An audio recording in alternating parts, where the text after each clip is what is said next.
జీర్ణించుకోలేకపోతున్నా అంటే of course it happens some time. అంటే మన అభిమాన హీరోని, బాగా అభిమానించే హీరోని ఏ ఒక్కరు ఏ విధంగా నెగిటివ్ కామెంట్ చేసినా ఎవరు తట్టుకోలేరు.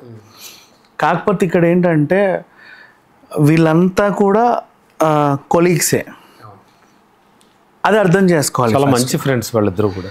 సో ఇక్కడ ఏంటంటే యాక్చువల్లీ ఇప్పుడు మోహన్ లాల్ గారు, మమ్ముట్టి గారు, రజనీకాంత్ గారు, మోహన్ బాబు గారు, వీళ్ళంతా ఒక జనరేషన్ ఆర్టిస్ట్. చిరంజీవి గారిని మర్చిపోయారు.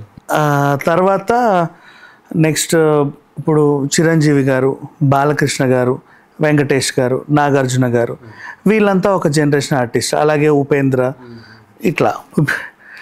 నెక్స్ట్ మళ్ళీ అలాగే తీసుకున్న అల్లు అర్జున్, మహేష్ బాబు, రామ్ చరణ్, జూనియర్ ఎన్టీఆర్, వీళ్ళంతా ఒక జనరేషన్. ప్రభాస్, వీళ్ళంతా ఒక జనరేషన్ ఆర్టిస్టులు. ఎన్టీఆర్, ఏఎన్ఆర్, కృష్ణ గారు తొలితరం, వాళ్ళు మలితరం, తొలితరం ఎంజీఆర్ గారు, శివాజీ గణేశన్ గారు, వాళ్ళంతా ఒక జనరేషన్. నువ్వు ఇప్పుడు శివాజీ గణేశన్తో అల్లు అర్జున్ని పోలుస్తావా? కొంచెం కష్టం. అర్థమైందా? అందుకే చెప్తున్నా. ఓకే. నెక్స్ట్ అలాగే రజనీకాంత్తోని హీరో రామ్ని పోలుస్తావా? మమ్ముట్టి గారితో నితిన్ని పోలుస్తావా? అంతే కదా.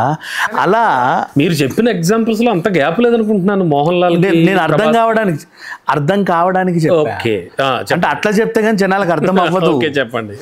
సో అందుకు అంత చెప్పాల్సి వస్తుంది. క్రేజ్ లో అంత గ్యాప్ లేదేమో. అవన్నీ వదిలేయండి, ఎగ్జాంపుల్స్ అంతే. సో అలా వదలకండి, పట్టుకోండి కాసేపు. ఇప్పుడు అదే మోహన్ లాల్ గారితో ప్రభాస్ గారిని పోల్చి తను ఒక మాట చెప్పడం జరిగింది, అంతే.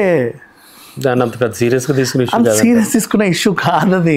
తన అభిప్రాయం అలా చెప్పాడు. మరి ప్రభాస్ ఎందుకు పెట్టుకున్నాడండి సినిమాలో? అదే అంటే నువ్వు లెజెండ్ ఫ్రెండ్ అయితే మాత్రం ఆల్రెడీ ఒక స్థాయిలో ఉన్న ప్రభాస్ కదా. అంటే ఫ్రెండ్లీగా మాట్లాడుకుందాం. ప్రభాస్ని పెట్టుకున్నాడు, ఖచ్చితంగా ఒక ఇంపార్టెంట్ రోల్ ఇచ్చాడు. ప్రభాస్ కట్అవుట్ ఉంది అంటే కనుక ఖచ్చితంగా సినిమాకి ఒక ప్లస్ పాయింటే కదా. ఇప్పుడు విషయం ఏంటంటే దీన్ని ఎలా చెప్పాలి, నేను మనం సినిమా ఎగ్జాంపుల్ తీసుకుందాం. మంచి మూవీ, ఓకేనా. దాంట్లో అక్కినేని నాగేశ్వరరావు గారే లెజెండు, అర్థమైందా?